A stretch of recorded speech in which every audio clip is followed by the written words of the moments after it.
Okay, no problem. So we will start only.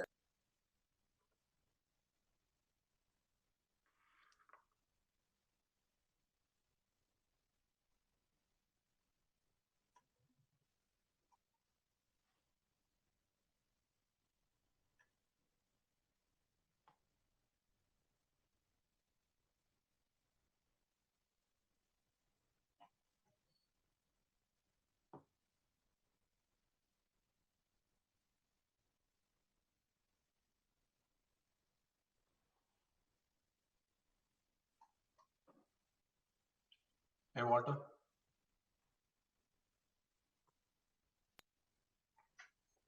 Hi, Walter. How are you? Hey, I'm good. How are you? Can you Good, gentlemen good, hear good, me? good. Nice to meet you. And we are going to make you as a co-host. Then you can share the file. Okay. I'm just trying to see how do I increase the volume. We can hear Oh, you good.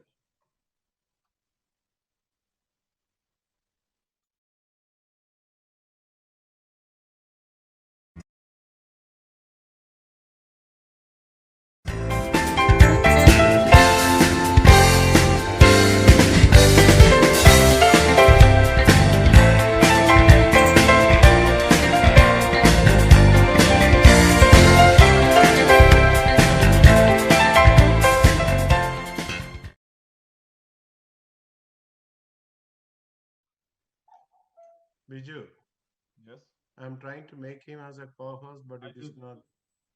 I did. He is a co-host. You did? Yeah. Oh, I made Suzanne also co-host. okay. Susan will join. She's already in.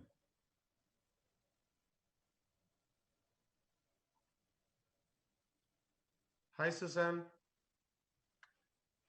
How are you? Good, good, good. Dr. Matthew, Susan is in Arizona. She's in 75 there. So here we are in the snow.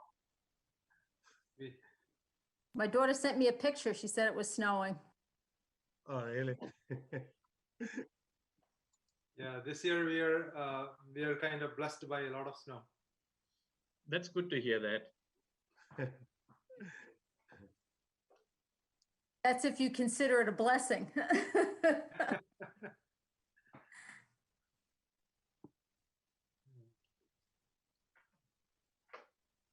And they are telecasting in YouTube also, same time.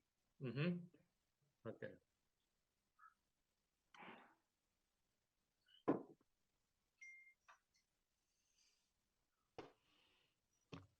So I am on the line. Oh, okay. Oh, Okay, Okay. thanks.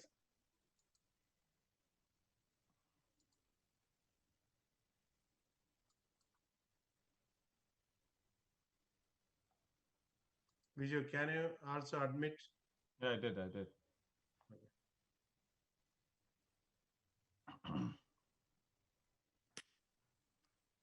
Hi, Jane.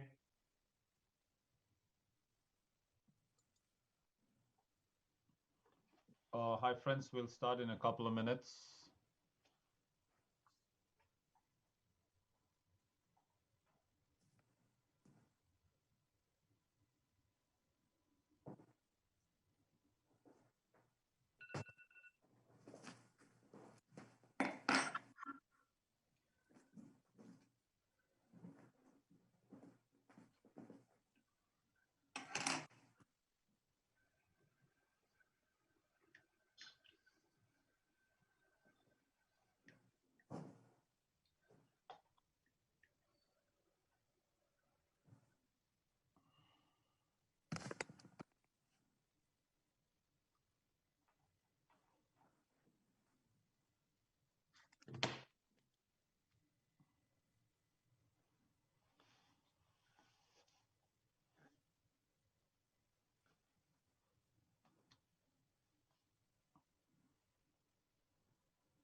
Viju, so you know that you stop the music or?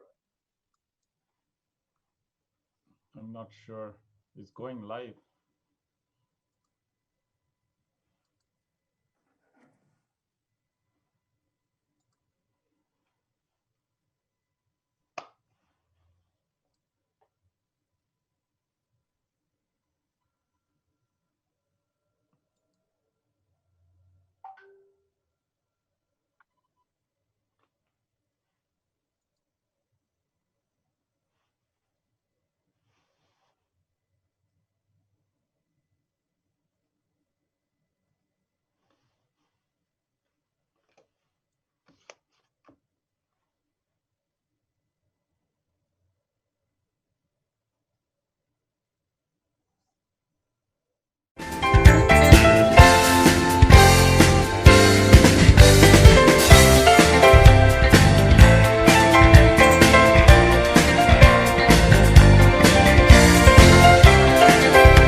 Sabu, can we get started?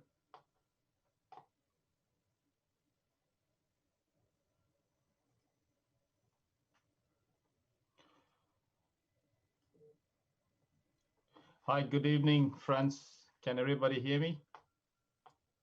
Yes, Sabu, can you hear me? Yeah, yes. All right, let's Yes. start the program.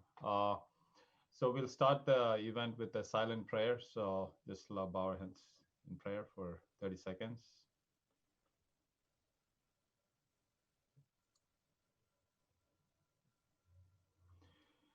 Okay, good evening, ladies and gentlemen. Let me take this opportunity to welcome all of you to the Zoom platform this evening, to take time off your busy schedule on a Super Bowl evening to hear about the tax and asset protection planning.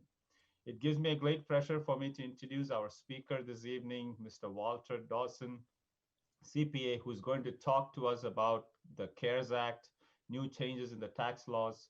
Dawson has 25 years of public accounting experience as a tax, accounting, and business advisor to all his clients, advising people on their finances, from personal to all business service, and is licensed to practice in New York. Please join me in welcoming Walter Dawson. The audience here may not know this, Miss Suzanne Napolitano, but we owe you a very special thanks, Suzanne, for being here, for continuing to support us, setting aside your precious time again, in spite of the Super Bowl evening, and you're joining from Arizona, I believe. So we really appreciate that. I have the joy to welcome you on behalf of ECHO, and thank you again, Suzanne. With me today is Verghese John, our finance director, who planned this event for this evening. and has been the main proponent of this program for past several years. Happy to welcome you, John. Along with me this evening also is who is supporting me and the backbones of our organization, our Dr. Owen Thomas P. Matthew, our Executive Director, Sabu Lukos, our Program Director, Binu Kopara, our Communications Director, Karthik Dama, Solomon Matthew. Thank you, team, for the support, continued support that you've been showing. Without further delay, today's sessions, we have planned to end it in an hour's time, and we will be happy to take all questions in the end. So once again, welcome you all to this meeting. And John, over to you to introduce Walter. You unmute yourself. Unmute yourself. Can you hear me now? Yes. Good. Dr. Matthew can have one introduction, then Varghese is going to be. Dr. Matthew, want to say a few words? Of course, yes. Welcome again to everybody who is here today. 1 year ago, we were able to do this on a platform in place to see each other and do these meetings. But now, unfortunately, because of the pandemic and because of the situations, we are unable to do so. But we are glad that we are still able to offer the services which we were continuing to do for the last 5 years. Thank you to all my team, and thank you to the speakers today for joining us. And thank you for all those who are joining to listen to this great event. John, please go ahead. Thanks. Thanks, Vijay, and thanks, Dr. Yuan. So good afternoon, everyone. So thanks for joining this seminar. And as the doctor said, this is the 5th year of our seminar, tax seminar, which we do like a service to our community, which we make aware about the changes to the tax laws. And today's program, by the way, I appreciate both Susan and Dawson, Walter, to accepting our invitation and with taking the effort to present this this seminar. And today's program, actually, it's divided into first, Susan will start with the estate tax and gift tax, and later on, Walter will present the tax matters and the changes. And after that, it's a question and answer session, which will take your questions. And we will also have Vinod Abraham and Babu Thaman to join us and take the questions too. And in between, our director, one of the directors, Sabu Lukos, will also share his knowledge on the retirement plans. Being said, Susan, it's all yours now.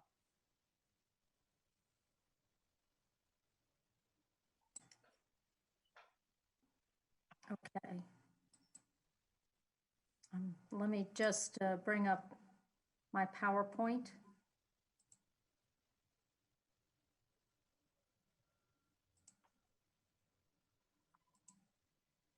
Oops. Yes. Okay.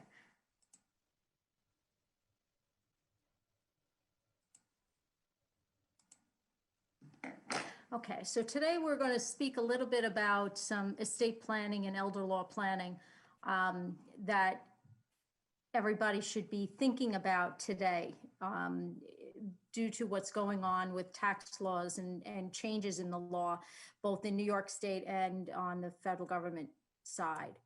Okay, so just to begin a basic introductory, the tools that we use for estate planning include wills, intestacy, beneficiary designations, and trusts.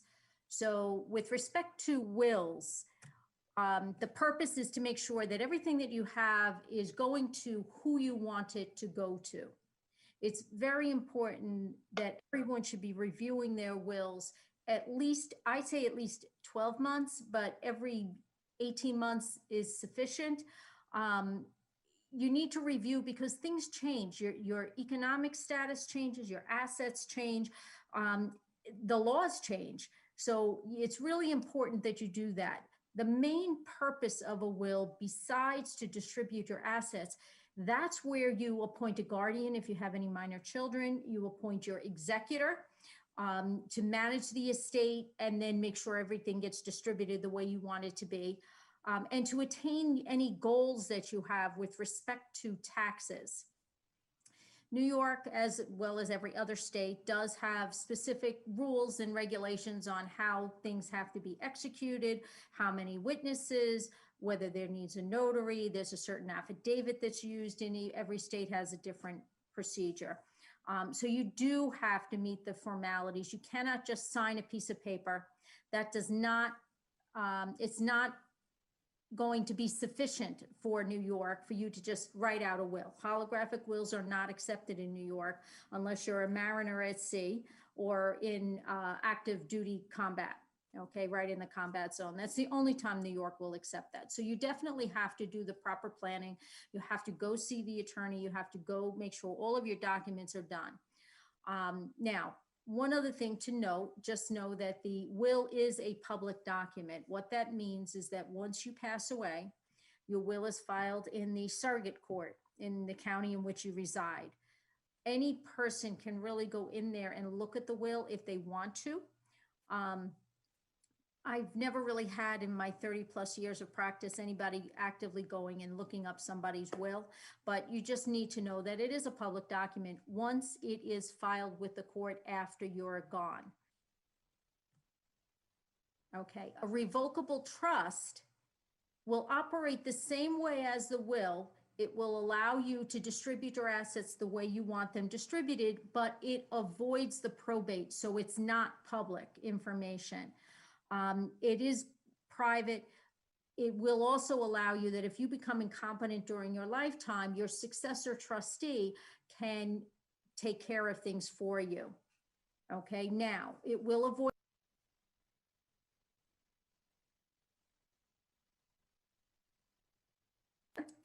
all right, it will avoid a will contest because the court where you probate your will is where a contest would come. So if you are cutting out any of your children, or you think that there might potentially be a disagreement among your children based upon what they're receiving, then you should do a revocable trust. Okay. One thing to note, okay, hold on, I'm a little stuck here. Okay, one thing you have to know, revocable trusts do not change your tax position. Everything you own in a revocable trust is as if you owned it yourself. So let me just talk a little bit about the tax law changes from an estate perspective. And while it hasn't come to pass yet, you do have to keep these things in mind. So first off, I do not believe, and I'm sure that Walter feels the same way, that they are going to allow the, Congress is going to allow the unified credit applicable exclusion, the amount you can give tax-free, to stay at the $11.7 million. I do believe that it's going to come down. There is different viewpoints. Some say it's going to go down to 5, some say it's going to 3.5. And others are saying that it's not going to happen this year. They're mainly going to work on income tax changes this year, and the estate tax won't happen to next year. So you do have to keep in mind that that is a potential, that we are going to have an increase in estate tax because of the fact they're going to lower the amount you can give tax-free. The second thing that you have to be aware of is, once again, Section 2014 is on the chopping block. In other words, 2014 is that section that says, when I die, my family will inherit my assets at the fair market value as of the date of death. That's known as the step up in income tax basis. That is potentially going to be removed, but we don't really know whether they're going to remove it, in which case whatever your cost basis was carries over to your family who inherits the asset, or whether they're going to tax it on death, which is really a concept known as constructive realization. So we don't really know which way they're going to go. Just know that that has been up and presented to Congress since about the Kennedy administration. It comes up every year, but it's never been removed yet. This is the year that they think it might be removed. So in addition to your family possibly paying estate taxes, they might have to pay income taxes as well. So again, We can't really guarantee which way the Congress is going to go, but at this point, just be aware that these are potential changes down the road. The last major change that will be coming is they are probably going to split the estate and gift tax again, making the gift tax limit at $1 million. That is another thing that, again, I don't think is going to happen till next year, but we'll keep you advised as we know more. But that's another thing that people are saying, okay, well, I'm going to give away my 11.7 now because this way I can make sure that my family gets this and I don't have to worry about estate taxes. But we're not sure whether you're going to be able to give 11.7 at this point. So we also don't know whether they're going to make it retroactive. They haven't in the past, but we don't really know. Again, I think, as well as many other attorneys, believe that they're only going to be working on the income tax changes that are coming down the pike this year. They feel that will bring in some more money that will help the government because they paid out a lot of money on PPP. So it'll help them with the economic stimulus by collecting some additional tax money. But I don't think that the estate and gift tax changes are going to occur until next year. But again, if it does change, I'll let Sabu know and he can send a memo out to everybody that, hey, look, this is now happening. Okay, now to get back, besides a revocable trust, there's an irrevocable trust. An irrevocable trust generally cannot be modified or changed. There are some ways around that irrevocability by going to the court and asking for court modifications to a document. But for the most part, it cannot be changed. The irrevocable trust means you give up control. You do not have control of anything anymore. Once you give up that control, whatever the terms of that trust is how those assets will be distributed down the road. Now, irrevocable trusts are important in certain areas, and we're going to talk about it a little more in the Medicaid area and the way that the one acceptable way of modifying this particular type of irrevocable trust. But we'll get to that in a few minutes. Other documents that are a must: healthcare proxy, living will. Okay, if you do not have these documents, you need to get them as soon as possible. If something happens to you where you become incapacitated and such that you cannot make medical decisions for yourself, you need someone to make it for you. If you do not want to be put on life support, you need these documents in place because the hospital will put you on life support and then your family has to go to court to try to get a court order to remove you from the life support, and that is not very easy. The other document that you will need is a general power of attorney. New York State just revised the law again. Don't worry, if you already have one, it's still valid. They just made it a little more consumer friendly. It doesn't come into effect until June of 2021. In fact, I haven't even seen the form yet. But apparently some institutions were giving people issues with accepting their powers of attorney. Because it didn't have the exact language as the statute. They changed those rules that as long as it substantially complies, they do have to accept the power of attorney.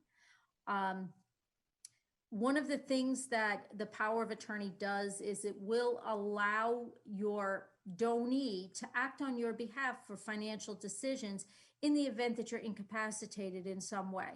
It could be as simple as going to the bank to make a deposit or selling your home. Okay, so all of these things are very important. You do not want to limit your power of attorney if you're talking about planning for elder care or nursing home, long-term care, whether it be home health care or the nursing home, because you want as much flexibility as possible for your spouse to do things for you in the event that you can't handle it for yourself. Combined with the general power of attorney is a statutory major gifts rider. That was new back in 2009. If you do not have the statutory major gifts rider, the amount of gifts that your donee may give to someone is limited to $500. So you will definitely need this if you're going to do a wait and see approach on the elder law side. You definitely need the statutory major gift power in there so that your donee can make those gifts while complying with the Medicaid rules and make sure that your family gets the assets as opposed to the nursing home. Okay, so let's talk a little bit about Medicaid planning. The Medicaid resource requirements, certain assets are exempt, other things are not. They're going to consider every asset that the Medicaid applicant owns. They will not consider the following. These are considered exempt assets: personal property, homestead allowance. Now that is only up to $906,000 of equity. So if your equity is more than that, it is not exempt. One automobile, the Nazi persecution accounts, German and Austrian reparation accounts, the relocation restitution to Japanese Americans, Agent Orange settlements, and a burial allowance. Now, what they will not allow you to do, you can have a bank account that's marked for burial for $1,500. They will not allow you to have that plus the funeral trust. So it's one or the other, and the funeral trust will allow you to prepay your funeral. And that is an allowable expenditure of your money that Medicaid will not count against you. Jointly held assets, even though, you know, you may have put all the assets in and the joint tenant has not, if that joint tenant applies for Medicaid, it will be considered 100% that joint tenant's. So you might have to make some changes. Now, New York just increased their resources. Other states are a lot lower, okay? But New York increased it to $15,900. So if you are going to apply for Medicaid and you have less than $15,900 in resources, then you are going to qualify for Medicaid from a resource perspective. You have to remember, Medicaid considers your income and your resources. If you are married, then the community spouse, that's the person not applying for Medicaid, they can have for home health care $23,400. If a nursing home, there's a range of assets. Now, New Yorkers are very fortunate. New Yorkers and Floridians are the only two states in the country that have spousal refusal. So if your spouse has to go into a nursing home, you can transfer all the assets to the community spouse. That's an acceptable transfer. There's no look back period involved with that. And the spouse can say, I'm not supporting my husband, or I'm not supporting my wife. That spousal refusal is not valid in other states. Like I said, New York and Florida are the only two. Now, what do we do if we have excess resources? We have to spend them down. The one way I talked about already: set up the funeral trust, set up the burial account and purchase a grave, take vacations, repair the home. You can modify your home to be handicap accessible. Those are all acceptable expenditures of your resources. The only other way to decrease your resources would be to transfer your assets. Now, we've had for many, many years now, I think since 2003, a look back period on nursing home. That was 5 years or 60 months. Again, doesn't apply to transfers to the spouse. New York has just instituted a look back period on community Medicaid or home health care. So beginning in January, it was at 3 months. They're adding an additional month every month we get to, until it'll be 30 months in April of 2023. So right now, since we are in February, it is 4-month look back period for community Medicaid. And again, transfers to the spouse are still exempt. There's several ways you can do this transfer. You can make an outright transfer, either to the spouse or the children. The downside to the outright transfers is, what if those children have creditors? This asset's now in their names. Their creditors can take the asset. They have no control over it.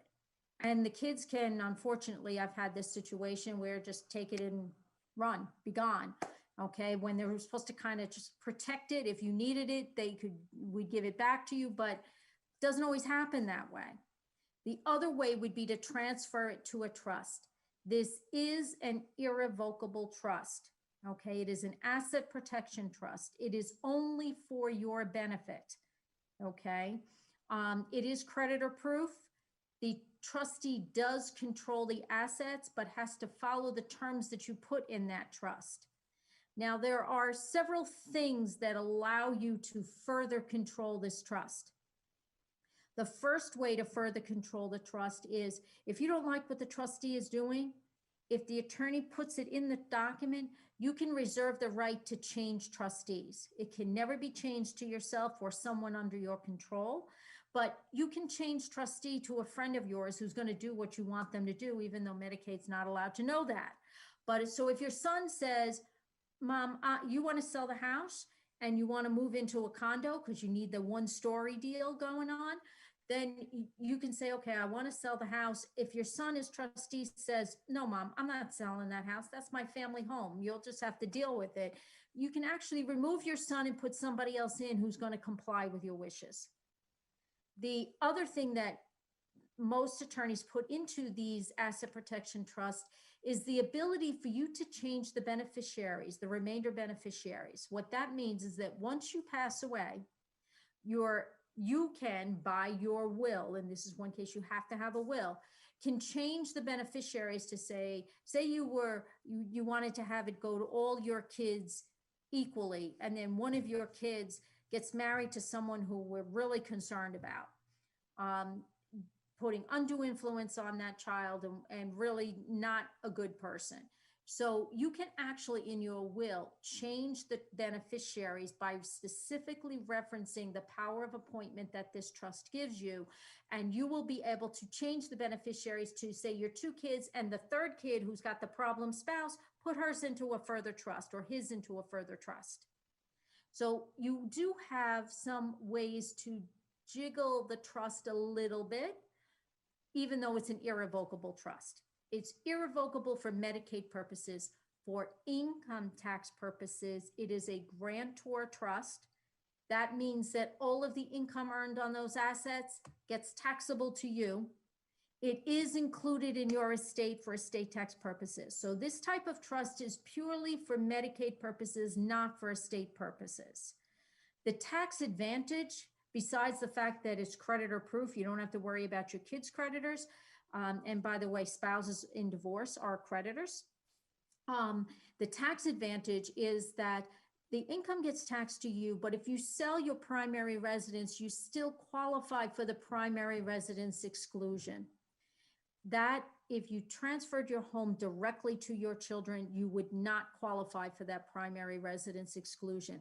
The second thing that's really, really important, and a case just came down, if you transferred it to your kids while retaining a life estate, that does allow the step up in basis, assuming we have it upon your death, and it does allow for your children to sell the asset, but it doesn't give you the primary residence exclusion. And a recent case that Medicaid won just held that if you sell it prior to the life tenant's demise, that the portion of the proceeds that's allocable to the life tenant had to be distributed to them, that Medicaid could access those funds. And because this particular trustee did not do that and left all of the monies into the trust, it was held that the entire trust proceeds were tainted. So in my opinion, the life estate is the wrong way to go. And the irrevocable trust is the right way to go, especially if you're transferring your primary residence to protect it from Medicaid.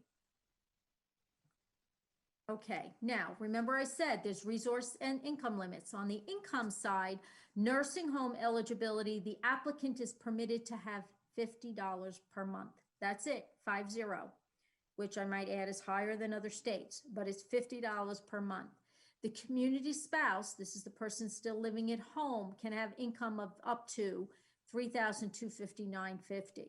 And if she or he does not have that income, we can borrow it from the institutionalized spouse to bring them up to that level. There are rare cases that you can appeal to go higher, because we all know taxes on Long Island are horrific, but most times they stand pretty firm on the 3259. For home health care, your maximum is 884 or 1300, depending if it's one person or two people. Now, there are ways that if you have excess, let's say you meet you've already transferred everything into a trust, so you meet the resource limits, but you don't meet the income limits. There are things that you can do. We can set up what's called a pooled income trust for the excess income. You have to know that this is a community trust. It is not run by your own individual trustee. It is a public trust, if you want to think of it this way. What you do is your excess income goes into your account balance. You submit invoices to the trust. The trust says, okay, here's the money to pay those invoices. There's an issue. If you do not have sufficient bills, let's say your excess income is $2,000 a month, and you don't have bills of $2,000, you don't get that money back. Then the alternative, if you have only $1,200 and your bills are $2,000, you do get to borrow from other people. Not that you ever have to pay it back. So basically, any excess funds in there can be used for your own bills. So there is that shortage in overage. What you have to remember also is that upon your demise, you don't get whatever your balance is back. It gets dispersed amongst the community trust. Okay, so it is a way to qualify for Medicaid while having excess income. And this really applies to home health care. Okay, now it's all about control and how much you want to give up. So there are things that you can do that will allow you to retain control. It's called long-term care insurance, and there are different types of long-term care insurance. There's one where you pay the premium and you pay for a certain coverage per day. And that's great, except that if you don't have an inflation rider on it and you're only paying for $200 a day, I think the cost on Long Island is more like $350 a day. We have to figure out a way to come up with the difference. The other thing that I don't like so much about that type of policy is because it's kind of like car insurance. You know you have to have it. You hope you never use it, but you don't ever get the money back. This kind of coverage, you hope you never have to go into a nursing home.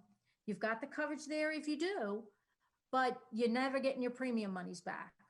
So that's one type, and sometimes that's the only type that you can do. And years ago, that's the only type that existed. Now there are different types where you can utilize types of life insurance to cover this cost. You can put a lump sum pot of money in that will grow tax deferred. And if you need it for long-term care, you can use it. If you don't need it, it'll be a benefit for your family. The same thing with the life insurance with the long-term care.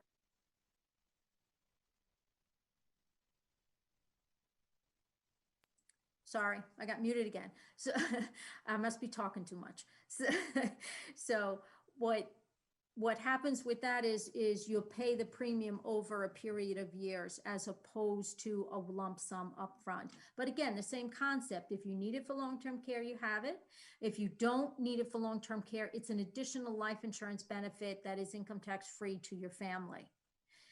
The tax benefits with respect to long-term care insurance is federal side, you get a deduction. The state side, there's a tax credit, and there are all kinds of limitations and adjustments that are made that your accountant will be able to do when you tell them, hey, I have long-term care.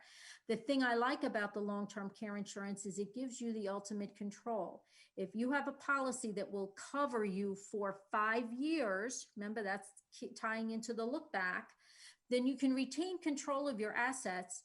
And when you have to go into a nursing home, you've got the 5-year coverage, or if you're going to do home health care, you've got the coverage to cover it. And that's the point where you can make those transfers and avoid having the situation where you have to spend down assets. But it gives you the ultimate control there. So trying to couple the care, long-term care insurance with the planning is extremely important for you to look at. And all of these things would be discussed with your advisors. Okay, both your attorney, your accountant, and your financial advisor. They would be able to assist you with looking into this. If it's possible and it's affordable, it's probably the easiest way for you to keep control of everything for the longest period of time. I am not on my screen again. And that's it. Short and sweet. Thank you, Susan. You're welcome. Susan, do you want to make a question answer end of the Zoom meeting or? Yeah, no, that's okay. I can wait if you, Okay, perfect. Okay, John, Okay. go ahead. I just want to try to stop sharing. Hold on. There we go. John, unmute, John. Thanks, Susanna Vardy. So our next program is we are going into the personal tax and update and regarding the tax matters, and I welcome Walter Dawson into that.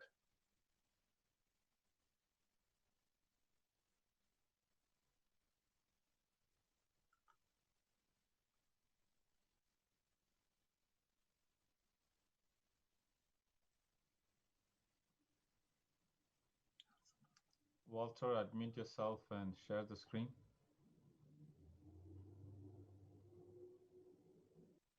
Walter? Yeah, he's good.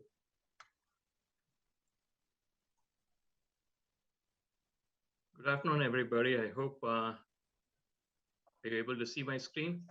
No. Not yet. We see you.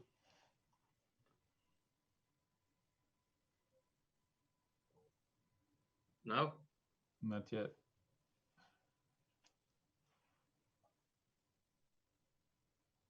Open it from the desktop. I did.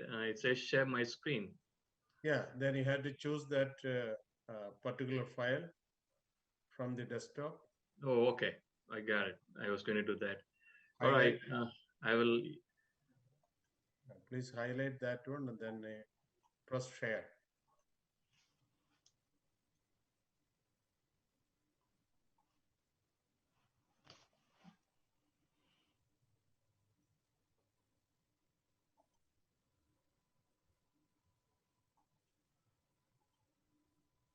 Or you can email it to John. And he That's could- okay. I think.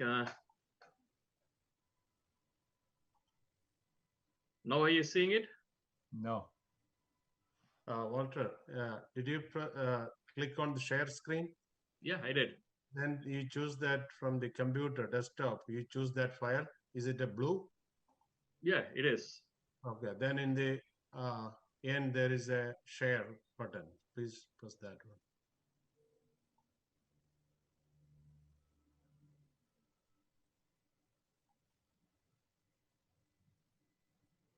Can you email it to John so we can? Email to Sabu Lucas. You want me to email it? Yeah, Sabu Yeah, Lucas Sabu Lucas. at Yahoo Sabu, dot- give your email ID. Yeah, just name. See my name here, Sabu Lucas, one word at yahoo.com, please.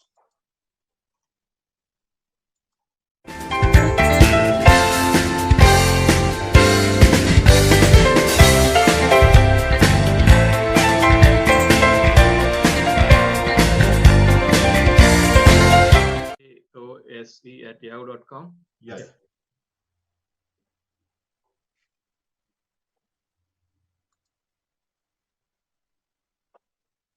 Okay, in the meantime, if anybody has any question, you can ask to Susan.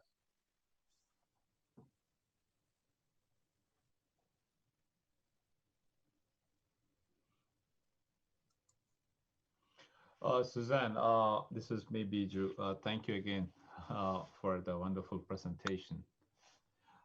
So you said in New York State, it's only $50, right? For anything.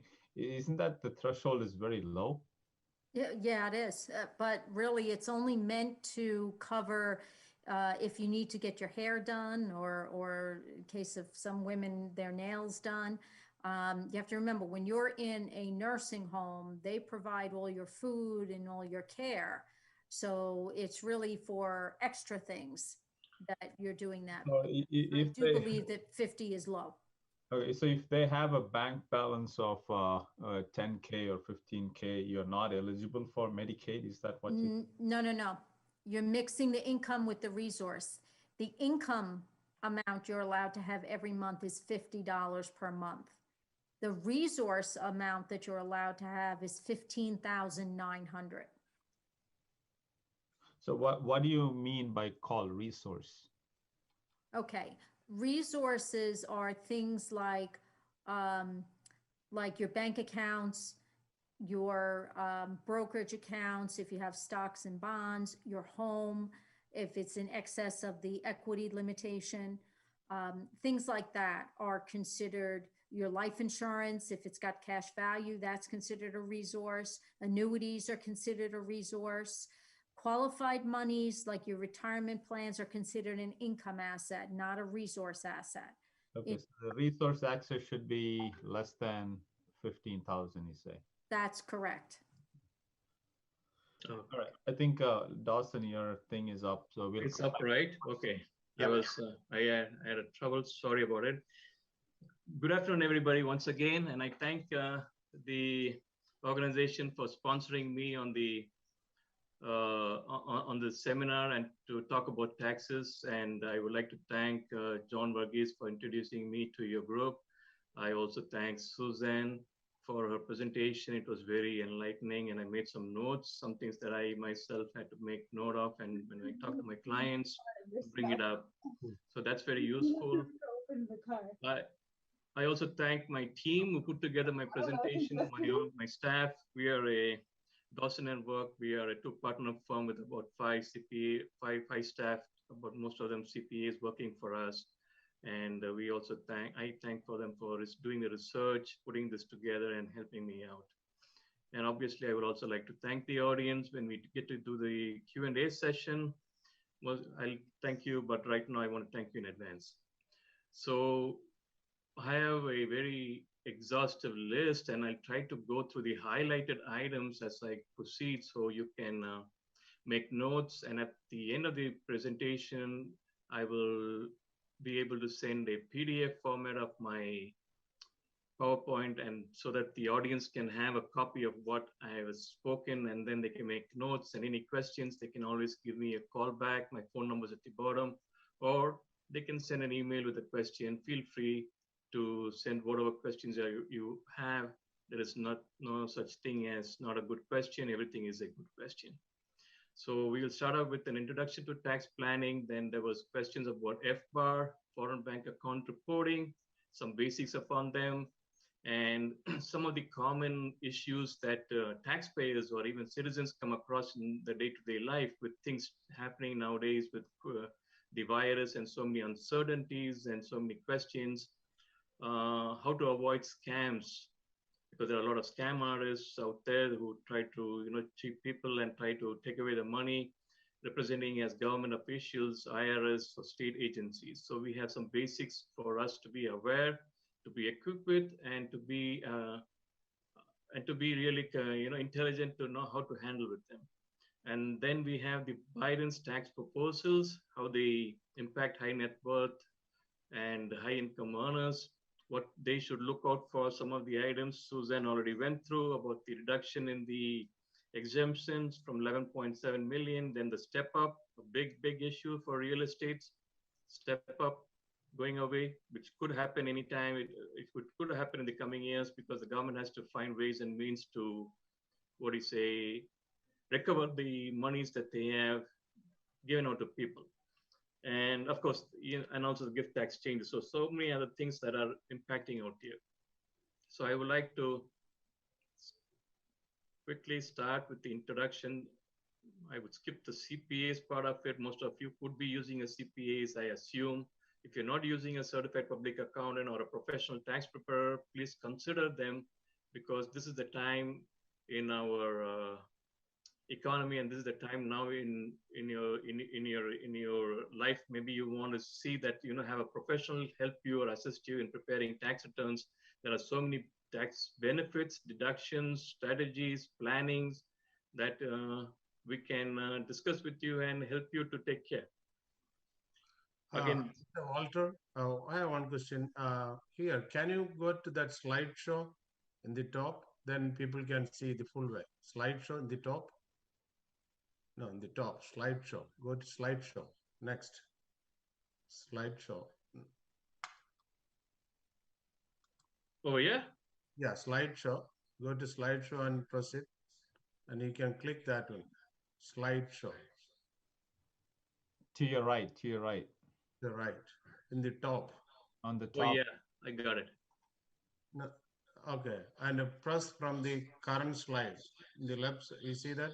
Yeah. Current slide. Go to current slide. This is the one. No, current slide. Go to up. Just below home. Below home. Oh, okay, below home. Oh, yeah. Please press that. Okay. Now Sorry, this is yeah. I haven't done this session before. You okay now? Yeah. You good? Yes. Yes. Okay. All right. There are two tax acts that concern us. One is the Coronavirus Relief and Economic Security Act, which is the CARES Act, and the other one is the Tax Cuts and Jobs Act, and in between we have the Secure Act, setting every community up for retirement enhancement act. These are the three acts that have right now in play, that are right now driving the tax planning and tax planning and tax filing in the coming year. So these are the acts that mostly accountants and the community usually talks about when we refer to tax strategies. We'll first start with the income and deductions. Then we have some items on family and education, investing, businesses, and then tax rates.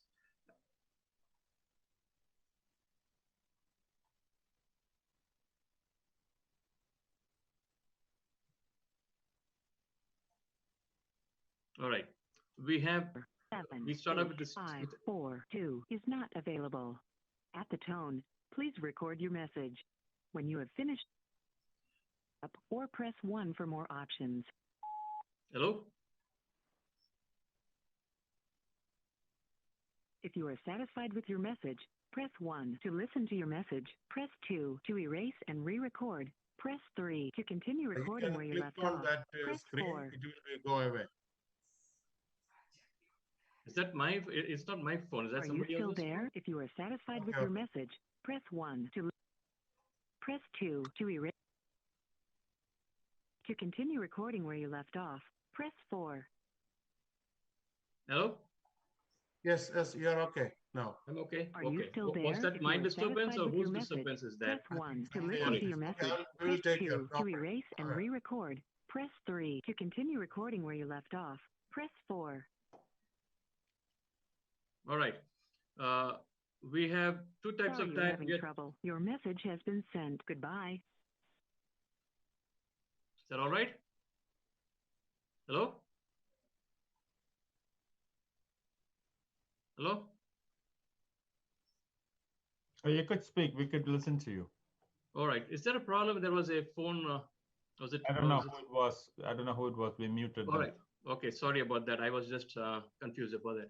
All right. We have three types of filing statuses: single and separate filers with 12,400 in standard deductions, head of households 18,650, and joint filers 24,800. The standard deductions has gone up by $400 from the past year. And then at the bottom, we have something for people over age of 65 and blind taxpayers. They can have an additional deduction of $1,300 if single and $1,650 for unmarried.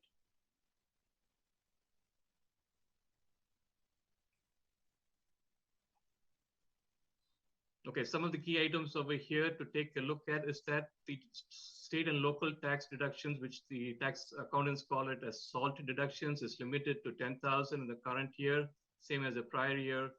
And then you may want to consider some of the home-related breaks, which is like when you have an home office set up as a self-employed individual or a consultant, not as an employee of a company, but as a consultant, you could take some home office deductions. Then, of course, there is the mortgage interest deductions, which got changed with the tax TCJA Act. It is limited to a mortgage debt of $750,000 if the debt was acquired after December 15, 2017. If the debt was acquired prior to that, they still grandfathered the $1 million mortgage debt into the calculations. The home equity debt that we used to take for the $100,000 that was available prior to the TCJA Act is no longer available, in the sense that people took the home equity debt and used it for some other expenses like purchase of a car or paying off a credit card debt. That deduction is no longer available now. There's no more home equity debt interest.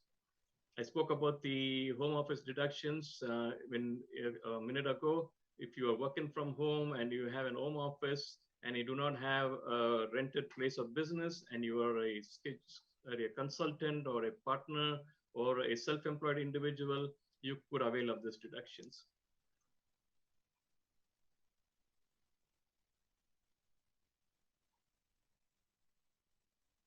Okay, over here, I would like to focus on the home gain sale exclusions. If you sold your home, your principal home, and you lived in it for over 2 years, then you could take the benefit of the $500,000 deduction the $500,000 exclusion in gain if you are a married filing joint individual.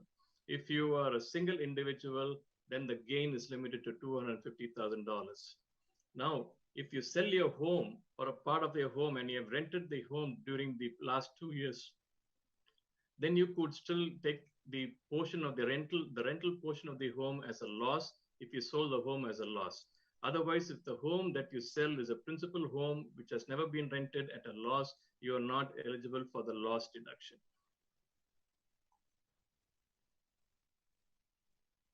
Then we have the medical expenses. Now, the medical expenses is a very rarely used deduction if you're itemizing your deductions in the tax returns. This is versus the standard deductions. Itemized deductions are usually your medical expenses, your real estate and state and local taxes, your mortgage interest, and your charity. These are the biggest components of your itemized deductions. Medical expenses come into play when the adjusted gross income is over 10% or 7.5% of your expenses. For example, what do you do at that time? You would like to bunch your medical expenses in such a way that you incur the cost sufficient enough to come up to that level of 10% or 7.5% in excess of your adjusted gross income to avail the deduction in the current year. Of course, there is the medical driving. Medical allowances for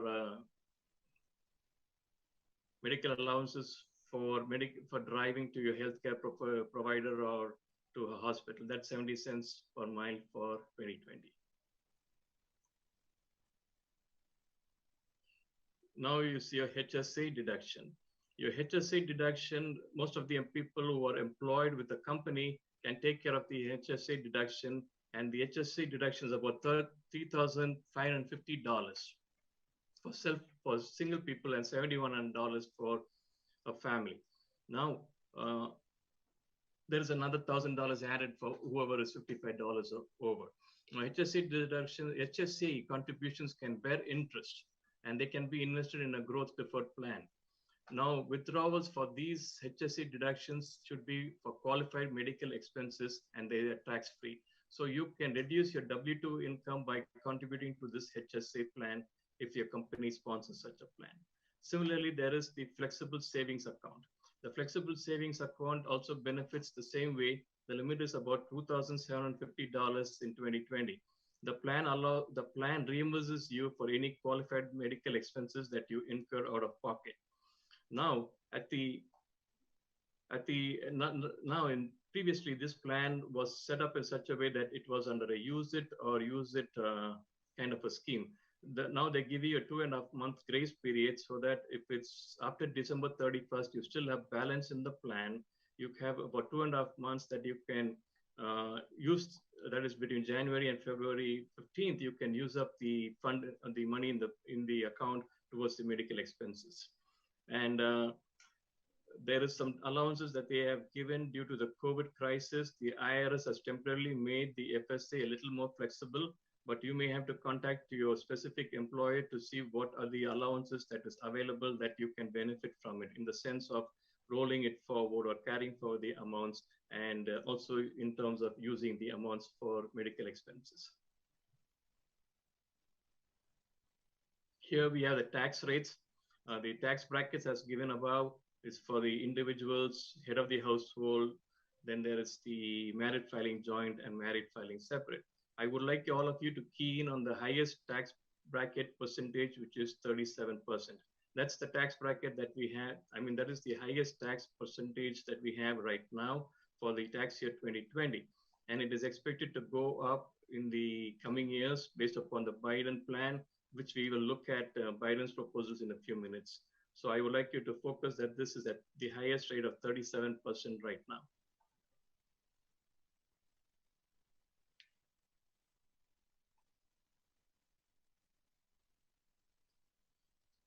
Here, there are a few tax benefits or tax deductions that you can get, which most of you may be availing. If you can get for children and dependents who are under the age of 13 and they are going to a daycare or a dependent care, they could qualify the deduction. It is limited to $3,000 a child, or 20% of the amount that you spent, and is also limited to 2 children, which is that you can take about $6,000 if available.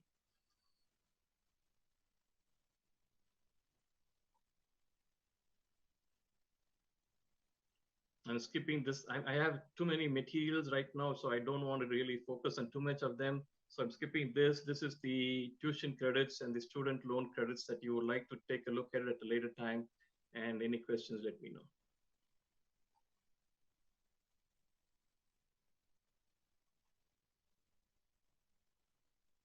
Now, under the CARES Act, your employers can pitch in if they need to pay some of your tuition, some of your education expenses. So the employees can pay up to $5,250 towards employee student loan payments on a tax-free basis. The employers can take this as a deduction on the business income tax returns. At the same time, it is not an income for the employee who has taken the student loan. So this is a good opportunity available for kind of sponsoring your students at the same time, sponsoring your employees at the same time, trying to keep them in employment and kind of giving them a benefit.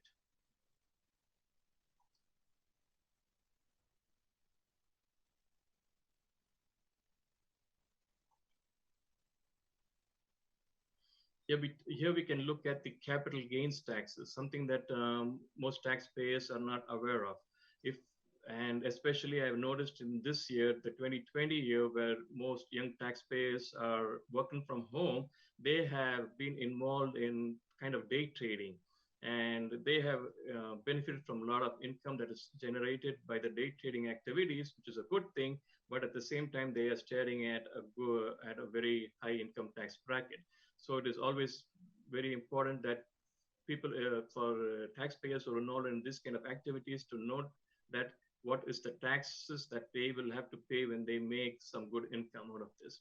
So the short-term trades, it is at the ordinary income tax rate, which means that any trades that happen within a 12-month period, it is going to be taxed at the ordinary income tax rate, which is whichever rate that you qualify as under your personal income taxes. Then we have the long-term assets, the assets that were held for more than 12 months period, and then you trade them and you experience a gain. They are typically at 15% tax bracket, and at high income tax bracket earners will be taxed at 20%. Low income tax bracket earners could go as low as 0 to 10% bracket. And then, of course, there is the collectibles, which are always taxed at 28%. This has not changed.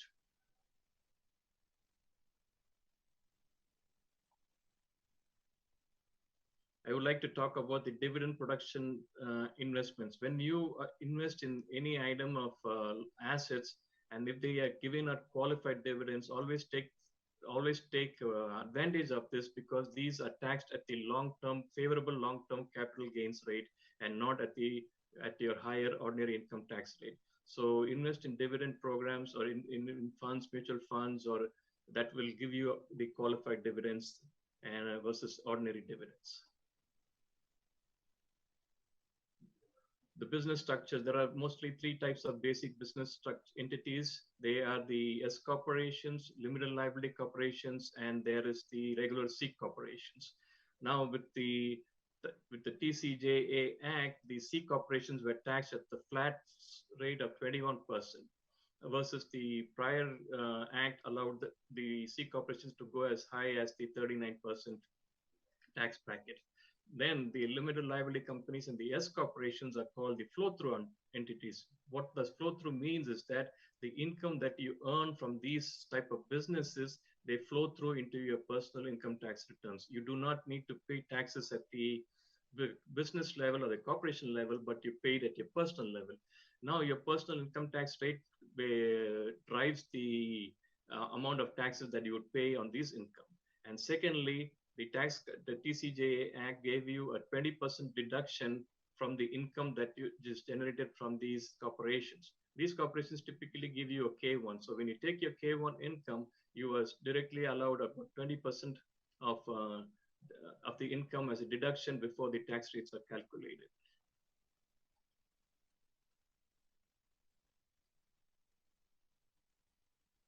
Depreciation. Sorry, depreciation is an important aspect that always comes up, and there is this section 179 depreciation that is always talked about. So we all insist that, you know, most of the taxpayers, if you're able to place your assets in service during the tax year, you can write off the entire value of the asset during the tax year. And this is a very favorable deduction to take. There are certain thresholds and limitations that are available, but it is mostly available for most of the taxpayers, because the limitation is at $2 million for the year tax year 2020. So anybody who's investing less than that amount is available to take this deduction.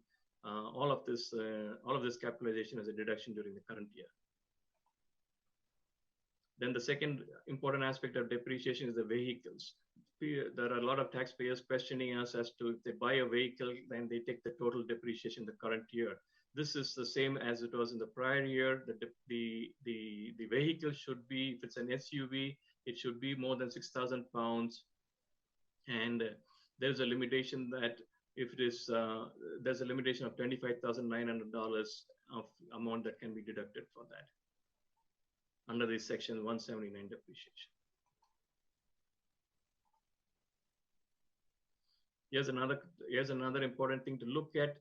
Previously, meals and entertainment were allowed as a 50% deduction. Now, meals are allowed as a 50% deduction, but the entertainment is no longer allowed as a deduction. So business taxpayers have to take this into account that the TCJA does not allow you to take entertainment as a deduction, but meals was allowed as a 50% deduction.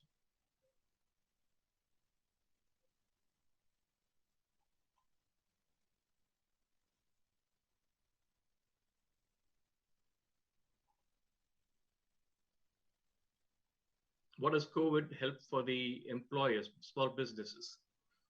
First is the payroll tax credit. If you are experiencing difficulties in COVID, employers are allowed to take a payroll tax credit on the Social Security taxes that they file on their employer 941 tax returns. They can take care of this deduction up to the tax year 2022. They can take it at they have to pay it back before the tax year 2022. That's the payroll tax credit for Social Securities. Then there is the Paid Leave Act. The Paid Leave Act allows the covered employers generally to take a federal payroll tax credit up to 100% of the qualified sick and family leave wages that they pay to the employees. This is up to $511 per day for leave taken by the employee's own illnesses. Or If an employee had to be forced to be quarantined, then there is a deduction of $200 for the employees.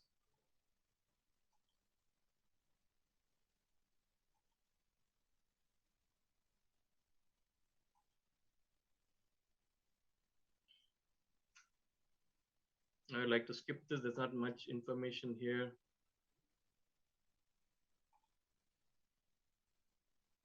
All right, now here's a more relevant or more specifically relevant question.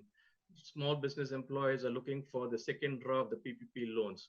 They have just come out, and then banks are being accepting to be filing the second draw PPP loans. You can go to this website as is listed over here to see how do you qualify and who qualifies to get some guidance upon it. We'll quickly touch upon the guidance.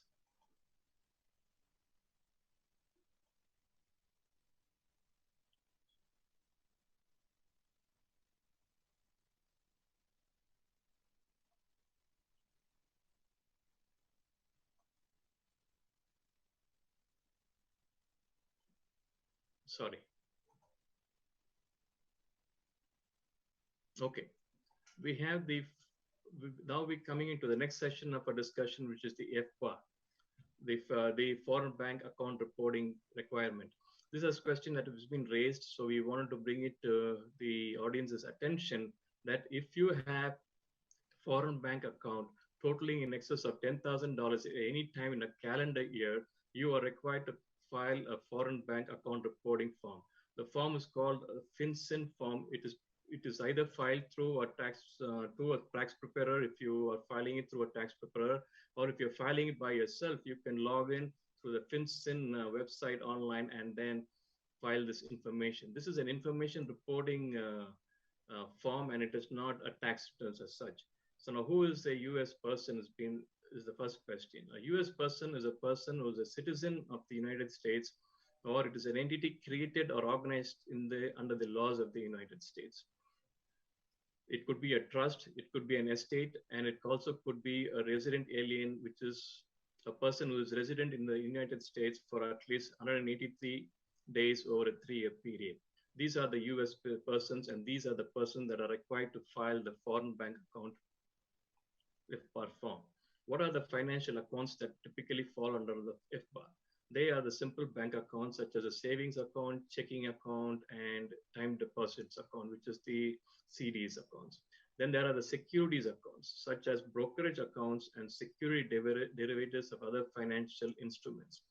So then comes the commodities and future options accounts.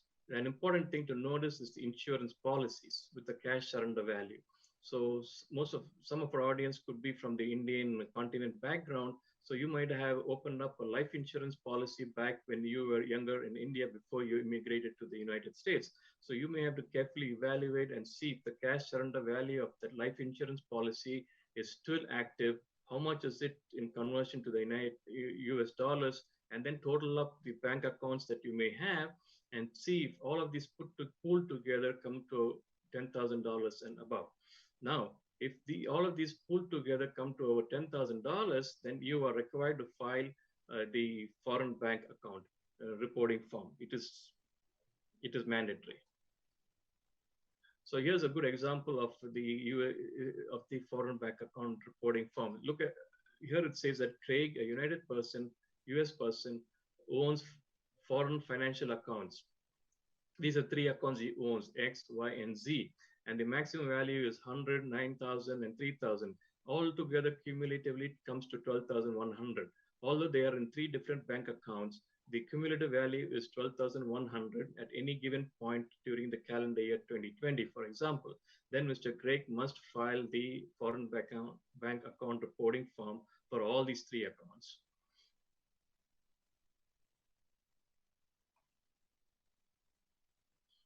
Then you may also be liable for a signature authority. And this is very important for again, to the community who have immigrated, is that you could be a signature authority. You could have a signature authority over an account held by a parent or a relative back overseas in India, for example.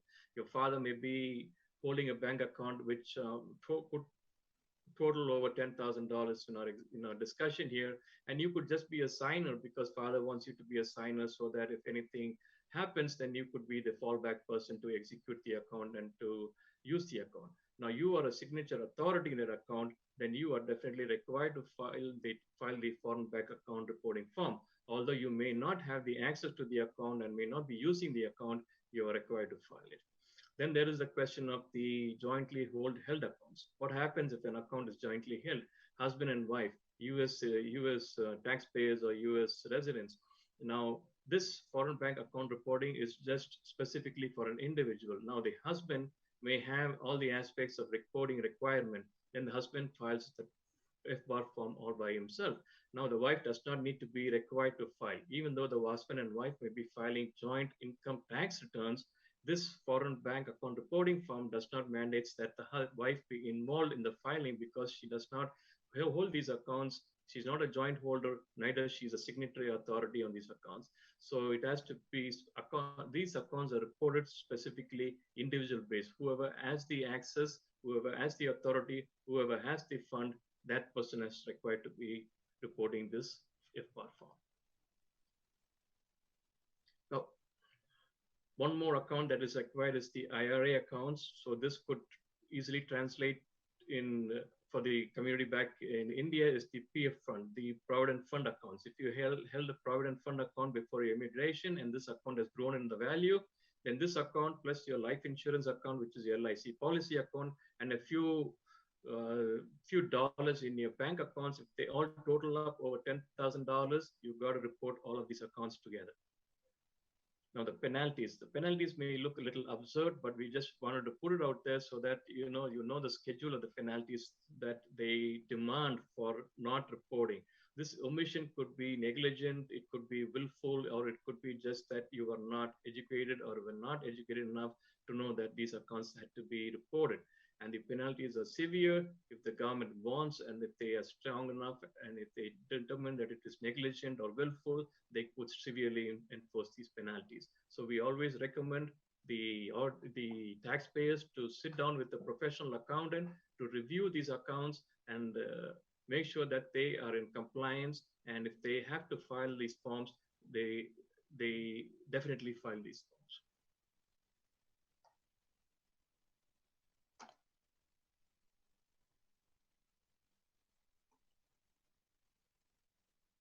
I'll skip a few items.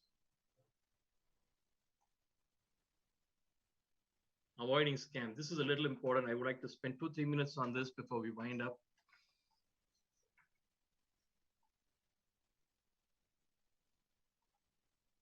All right, the IRS. How does the IRS contact? The IRS contacts you with a letter that they mail in saying that your tax bill is overdue and your taxes are not being paid. The IRS definitely does not call you before they send in a letter. So you could very much take it for guaranteed that you can avoid any telephone calls calling, criminals impersonating themselves and calling themselves as IRS agents. So they do not IRS does not make unsolicited calls. So be careful not to respond to phone calls.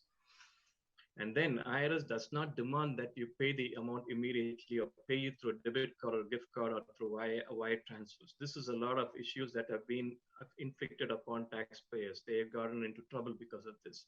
Then they do not demand immediate tax payment, and they do not demand that they will take you into the local police station or an immigration officer and such kind of very serious threats. The IRS does not do that.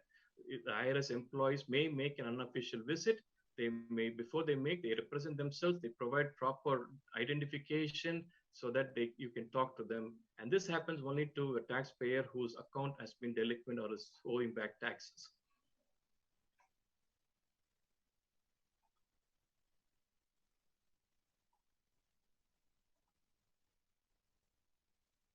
Definitely, there is no email, no phishing, and no malware schemes with the IRS. They do not emails. IRS never does send an email. They always send in a letter, and they chat, and they always communicate with you through a letter. I think that's it for now. Any questions? Let me know.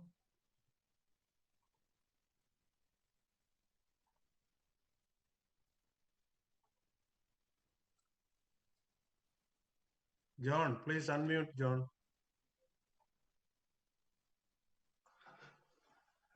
Thanks, Walter, for the information.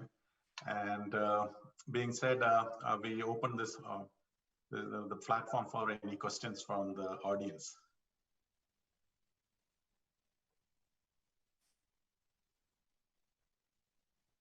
Hi, my name is Stephanie, and I'm also from Westchester County, New York. I really appreciate Suzanne Goodman and Walter Dawson for all the information you shared today. Like you said earlier, would you be sharing the PowerPoint with us? As in the information that was, it's a sea of information, so I was wondering if you will be sharing that with the participants. Stephanie, I have that presentation, his brochure I have your email too, so I will forward that to you. Okay, how about Suzanne's presentation? Would she be sharing that, or? Yeah, we will we will get that also to you. Okay, sounds good. I have one more. Suzanne, where are you located? Are you? I am currently in Arizona. Right. Currently in Arizona, okay. Right at the moment, but I do have a practice in New York as well. Okay, sounds good. I have one suggestion. I put together some more items, but I will crunch them up and send it to you. More relevant items about the Biden's tax proposal and the latest tax, the checks that they're mailing out this morning. And we came to know that they are mailing out some checks for stimulus purposes. So how do you can look out for them? Those kind of things are outside of the presentation. We will consolidate it and send it to John, and then he can forward it to you. Thank you. Okay, thank you so much.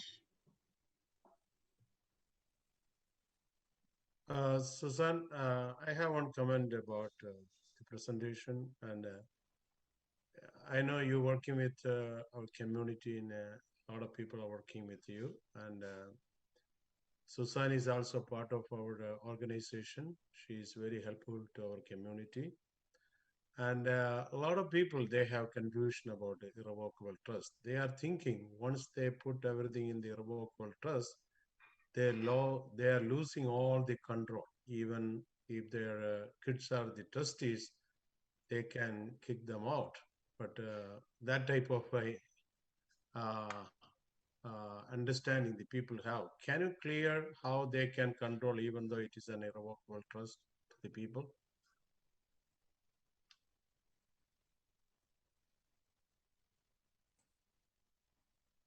Sorry, yes. Sorry about that, Sabu. Okay, so several things that can be done. You can schedule a meeting through Sabu with me. I do my meetings via Zoom, and then I come into the state probably once every 6 weeks if we need to execute documents and whatnot. But as far as control goes, the biggest thing that I see out there is if you look into the long-term care insurance, that is the one thing that I can stress to you that will give you the ultimate control over your assets.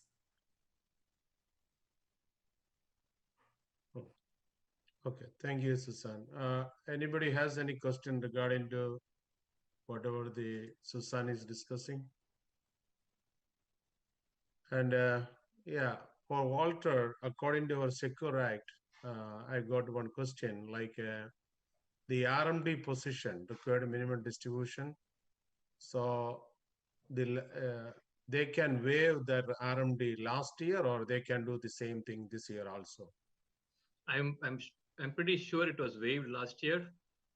So we have to see if they can waive it this year, but I'm pretty sure it was waived last year, and many people were able to take advantage of that. It's a good question.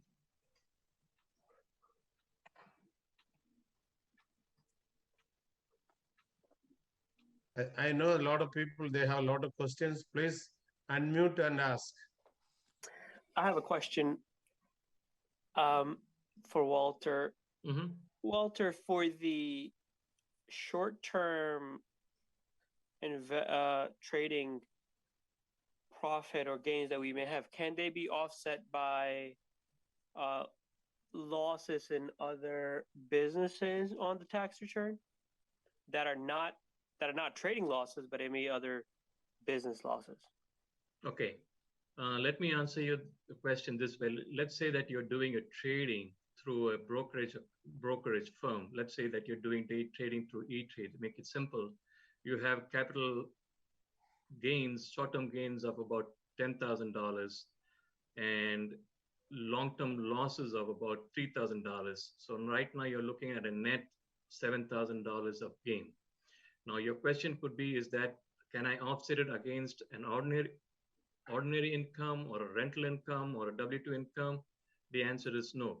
But if it is a capital transaction which involves capital sale or purchases of anything else, like for example, a real estate transaction, then if it gets reported as a capital transaction, then it can be offset or reduced. That answer?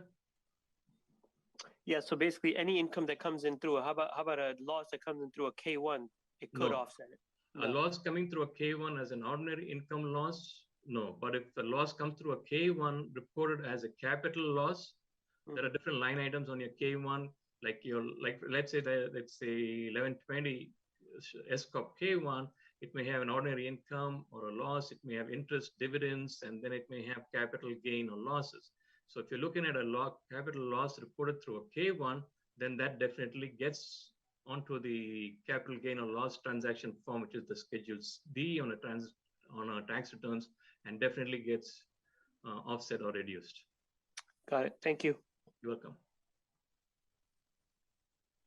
So maybe Susan or Walter or Babu Uthaman can answer this question. And we know people are business people and self-employment.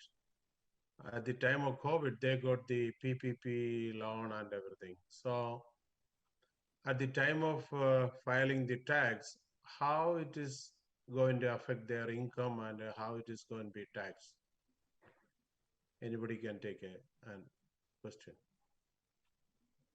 I will just Can take that. Sorry, you want to go? Well, go ahead. I mean, it's okay. Yeah, you go ahead. I like to hear you. Go ahead. Okay.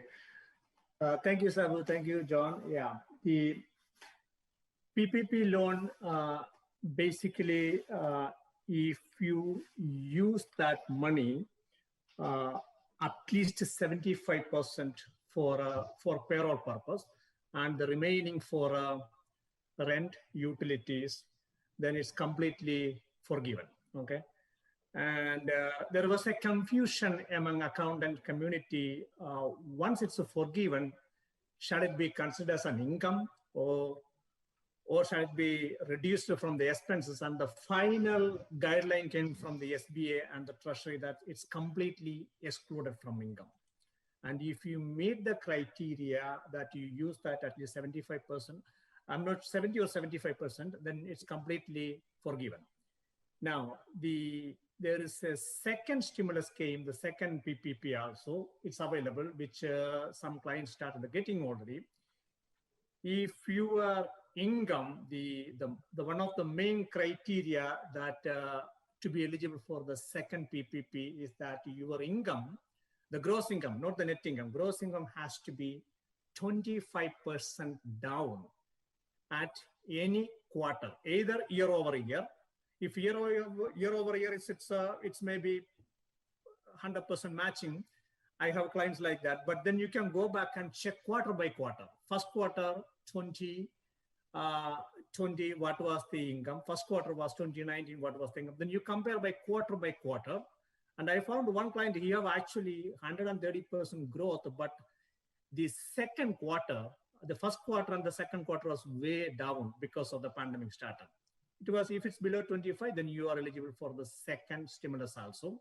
And second stimulus, the money is still available. You have time till March 31st to apply. But they are going in detail, to make sure that you have to give them a profit and loss statement. You just have to self-certify, give your payroll tax returns, and the best bet that you go to through small community banks. they have they do it on a fast track basis, go through your documents. I have clients already started getting the second PPP. That's great. Okay. Add one more caveat to that, because clients ask this question. Walter, is that a calendar quarter? Yes, it is. SBA has very categorically stated calendar quarter. You cannot take April, May, June.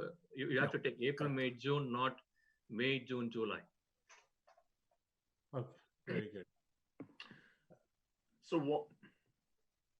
Yes. Can you hear me, Sabu? Yeah. Yes. So Susan and Walter, thank you very much. This question is to Walter.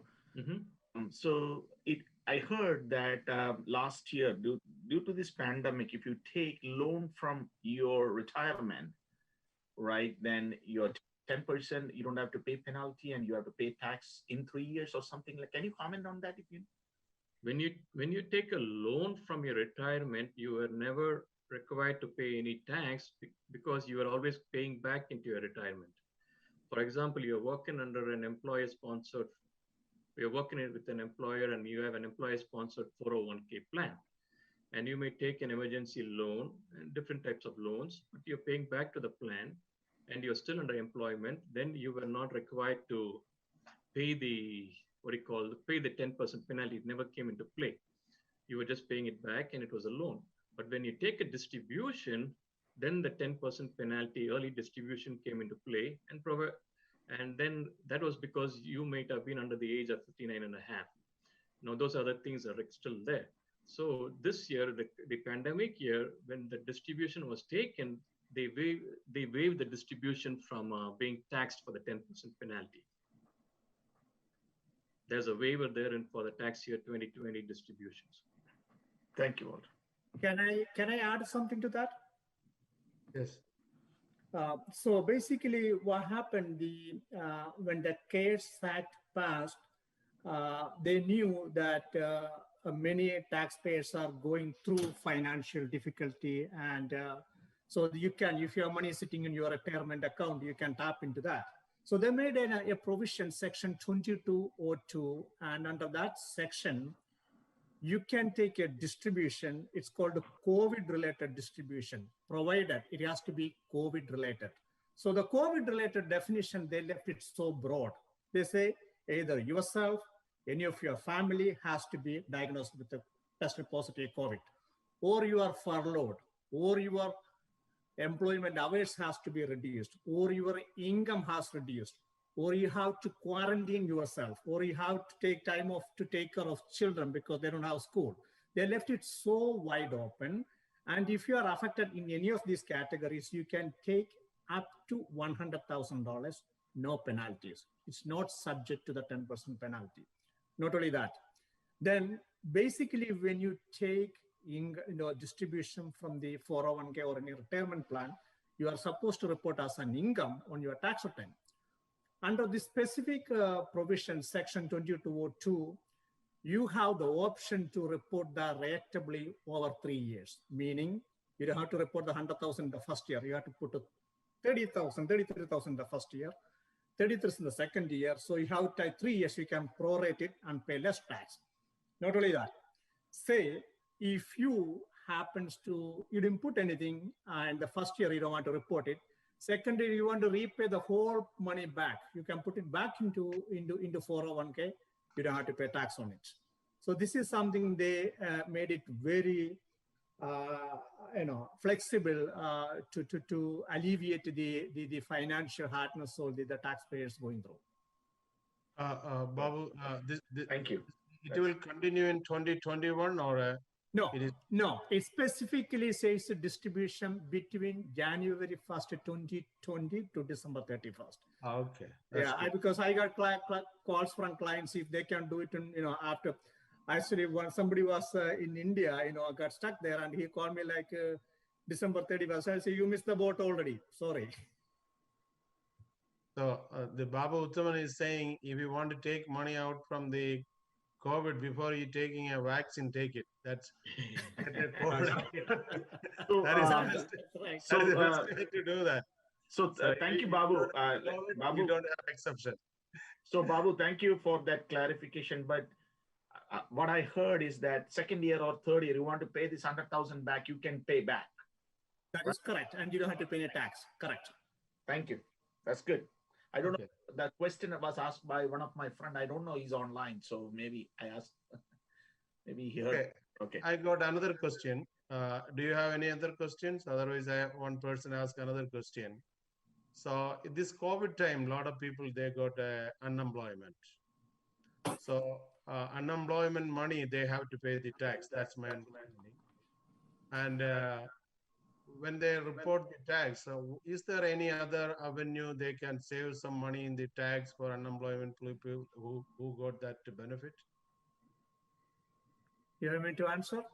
Yeah, anybody Okay. can. Yeah, this is one of the. It's Sabu. Thanks for bringing up this question. It's very, very important. You know, a lot of taxpayers, you know, when they file their tax return, they're going to be very disappointed.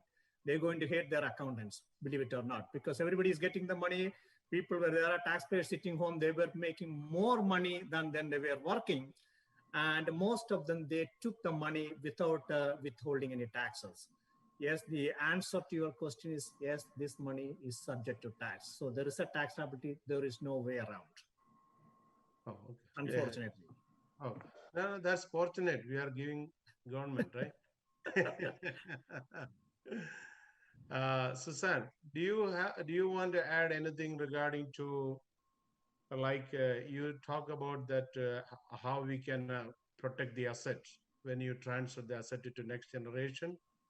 So I think our community, especially our Indian community, they are not well aware about how you can protect the asset. I know a lot of people, when they are in a Medicaid and Medicare situation, they are running there and here to protect their asset and get it to qualify for that type of situation. So especially from our community, a lot of people are retiring and they need some extra help from outside also. They are a little bit panicked. Susan, can you give within 1 minute some ideas?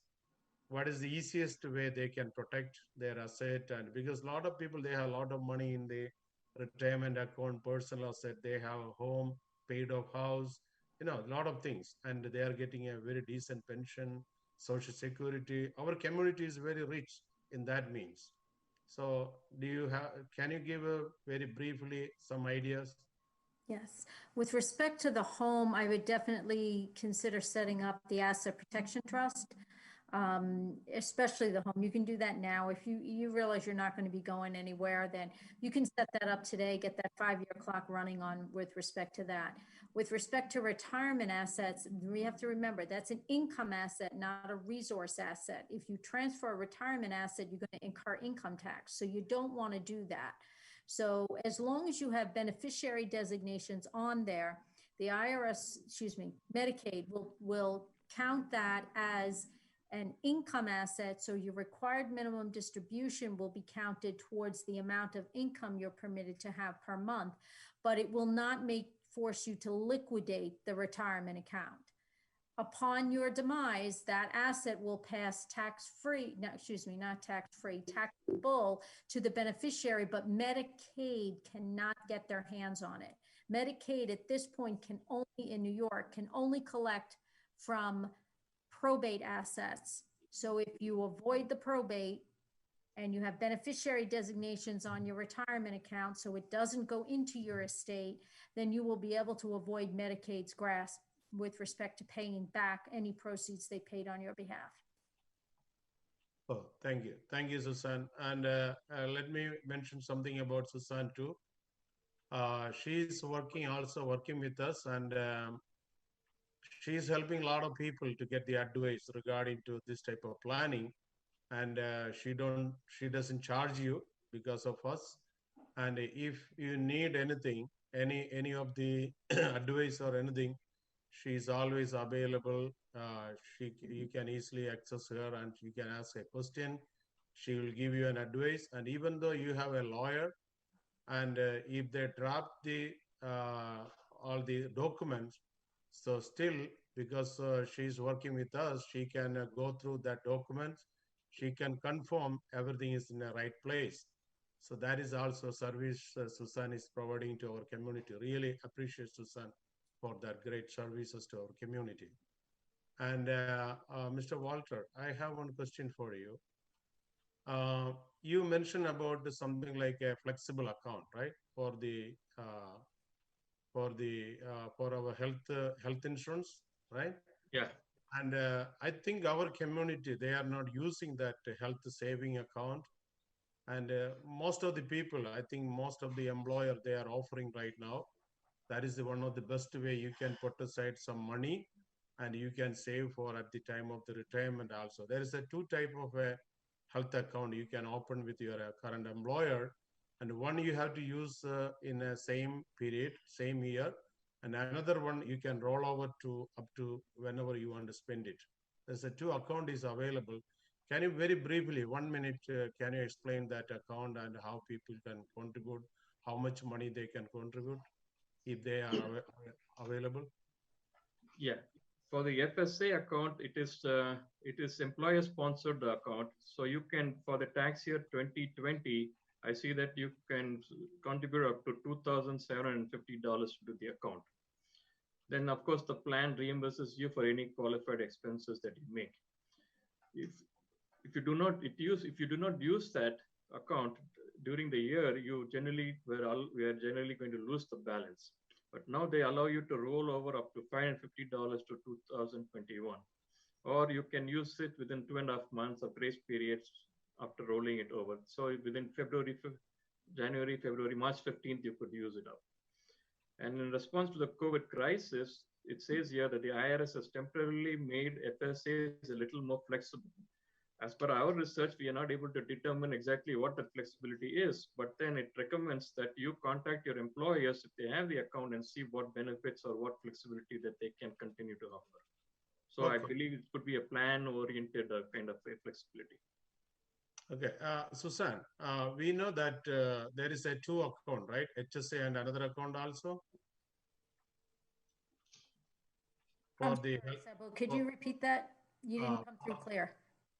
He explaining about that flexible account. Yes. And there is a one more account they can roll over for up to retirement or yeah, right? Yeah, that's the HSA account. HSA account. There is a two account. The HSA is not a use or lose like the FSA is. That is the best one. Say if your employer, because the employer also is involved in that, if they have a plan set up where you can have an HSA, and that's usually in the high deductible plans that they allow you to do that, then you can roll over the balance in the HSA. Yes. So I hope everybody here that there is a two account. The HSA account, you can put aside some money. If your employer is sponsoring, you can roll over as long as you want it. So a lot of people, they are using that money. Let's say when you are working, you can put that money there. And whenever you are retiring, if you want to use for your health insurance that time to pay the premium or whatever it is, you have the option to do that. Plus, there is one more advantage for that account. That money, whatever you are putting in that account, you can also invest that money, right, Susan? And it is in the market, and that money will grow in a tax-free also if you use for a qualified expense. So our people has to look those type of options too, because we are making money and a lot of people paying a lot of taxes. And that is one of the other way you can pay, save some money in the tax also. That is my general question for you both. And if anybody has any other question. Yes, this is Finny Chaco, and I have a quick question for Walter Dawson. It's regarding the FinCEN account balances. You said about if you have an account balance in a foreign country about $10,000, how about income, say rental income? You have a property, say in a metropolis in India, and for that matter, it's accruing income, or you get rental income, but it doesn't add up to $10,000. Do you have to still report that? One, that is part one of the question. Now, say for instance, and say if it comes about $10,000 and you pay an association fee like a HOA that is paid in the US, where they use for building maintenance and the maintaining the property as such, where the residents pay. And if are those expenses deductible? Next, if you have another firm that you have hired to manage your property there, those management fees, are they also deductible? Can you answer? Thank you. Sure, thank you. Okay, rental properties. If you're a US resident or a US citizen, your income worldwide is to be reported in your US income tax returns. So every aspect of income that we earn as US citizens from all across the world, we got to report it.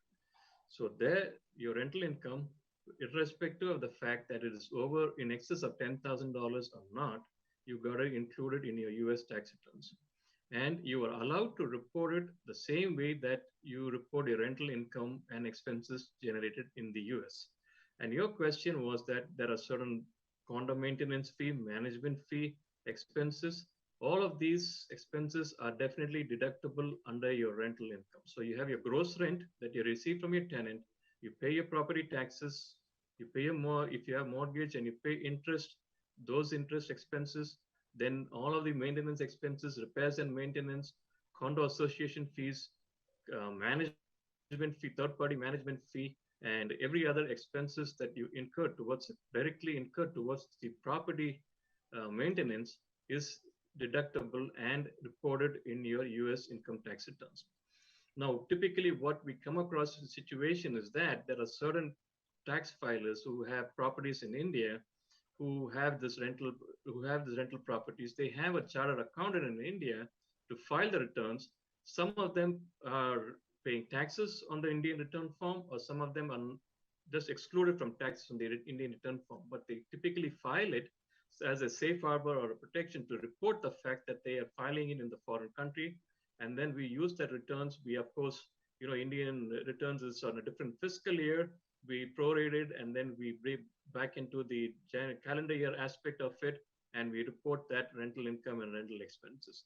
If there are any foreign taxes that they paid to the Indian government for the rental property or any other income that they generated, we take it as a foreign tax credit in the US income tax returns. Okay, thank you. Thank you. Okay, so I think our time is almost up, and today is I have a question for Susan, if you don't mind. Okay, please. Hi, Susan.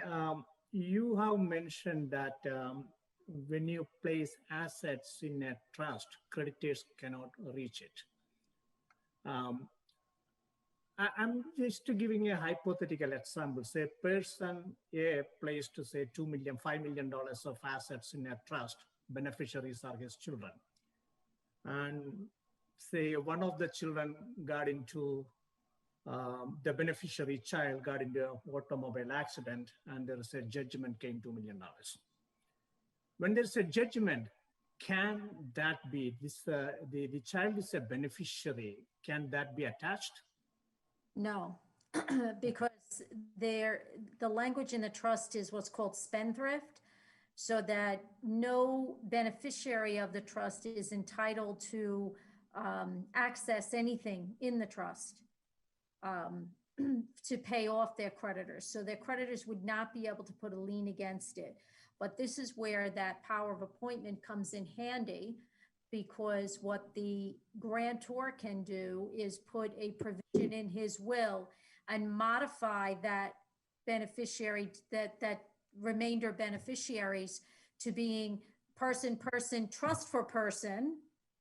And then the only thing that would be distributed to that person who has that judgment against them would be possibly income. And that would be about the only thing that they could attach. They would have to sit there with the proverbial catcher's mitt to wait for the income to come out. And if it's just a complex trust or a discretionary trust, they are not required to distribute income. So I would encourage that grantor to make that modification via the power of appointment in his will. Great, thank you. Oh, so thanks, Susan. You're welcome. Thanks. Can you hear me? Yes, yes. Oh, yeah.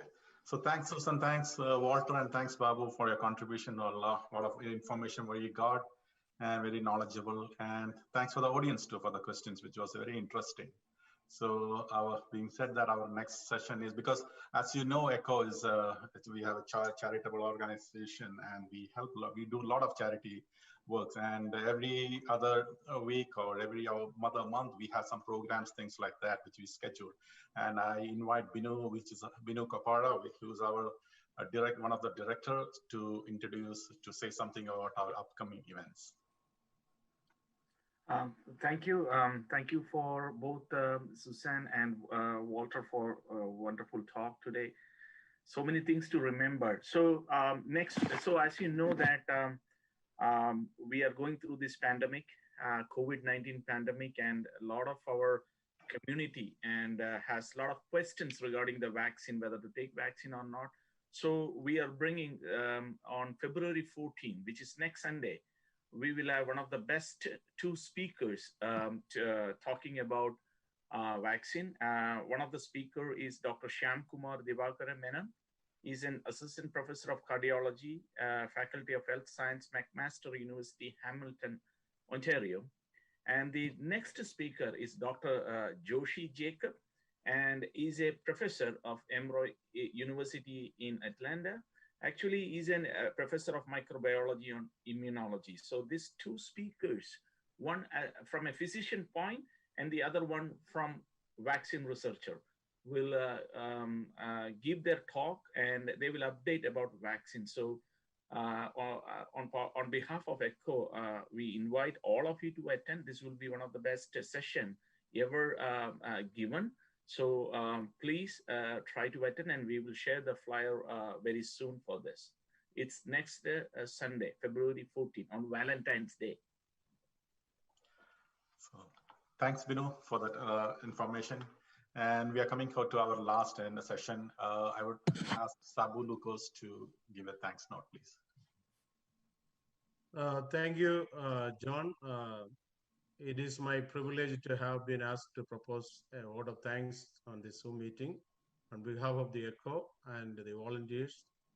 Extend a very hearty word of thanks to the Tony Suzanne, our own attorney. She's always called our own attorney. Our community know her. We are so blessed us with their presence, and took out a valuable time of your busy schedule from Arizona. She's in, I think, 75 there, right? Especially in a Super Bowl day. I must mention our deep sense of appreciation for your excellent presentation, answer to question and answer also. Also, I would like to extend a special thanks to Mr. Walter Dodson for presentation. It was amazing, where he mentioned the tax changes in the midst of this COVID. The way he explained the topic is exemplary. Thank you, Mr. Babu Uttaman CPA, for attending and answering the questions. I also wish to express my gratitude to our finance director, Mr. John Varghese, to arrange the seminar. I am very grateful to Dr. Thomas for helping and organize this event. He is the director of this organization. I heartily congratulate to all the participants for their active participation in this Zoom meeting. Thank you, Binu Thomas. He is telecasting this Zoom meeting in the YouTube, and whoever they are not able to attend this meeting, it will be available in YouTube, and you can watch in YouTube also. We will share that YouTube link as soon as possible. So as a no program can be become successful without a single person, so I extend my big thanks to our team for their support and all our volunteers to thank you guys for making this event successful. Especially, I would like to thank whoever the participant here today. I know this is a very busy schedule for Super Bowl, and wish you all the best and looking forward to work with you. And please join our ECHO program, and as a volunteers also. I would like to thank everyone. Dr. Thomas Matthew, can you finish with the words? Thank you. Thank you to the speakers, and especially our new speaker, Dawson Walter. Thank you very much for joining us. And Suzanne has been a family for us for so long, and Babu also is our family member. So thank you all to all the dignitaries, and thank you to all the participants again. And Biju, I think, was doing the whole management along with Sabu. Thank you all again, and enjoy the Super Bowl. Thank you. Good night. Thank you, everyone. Thank you. Thank you very much. Thanks, Thank you, bye. Susan. Thank Enjoy. you. Thank you, this Lord. weather. Thank you, Susan. Thank you, You're Babu. welcome. Thank you, the Bye-bye. audience. Too. Okay, thank you, Walter. Okay, thank you. I Thank you. appreciate it. Thank you. Okay. Thank you. Thank you, everyone. Thank you.